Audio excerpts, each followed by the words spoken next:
natin ngayon is 8:45. So 8:32 pa lang naman. Yan. 8:32 pa lang naman. Maganda yung weather ngayon. Kahapon, hindi kami nakapag-open ng sandpit. Medyo maulan. So inside, more on inside toys ang pin-repair namin sa mga kids. Dito nga pala sa New Zealand, ang Father's Day ay sineselebrate first week of September.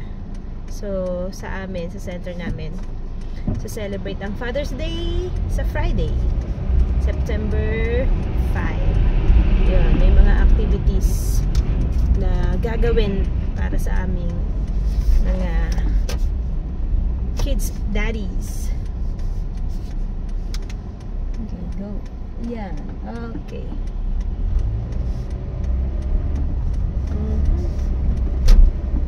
Sa akin, may gagawin akong photo booth.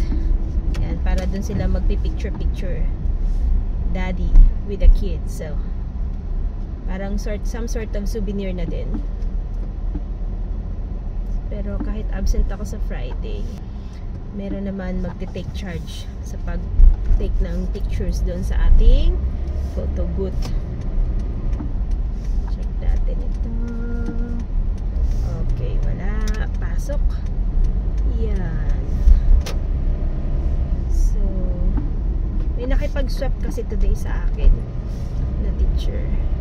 Dapat 7:45. Pero, yun ang maganda sa ECE. May roster. Kapag hindi ka available during that time, pwede ka makipag-swap. Depende sa co-teacher mo kung papayag. So, syempre, kapag pumayag, ayun, mas okay. Minsan kasi may mga schedule lang check-up. Yan.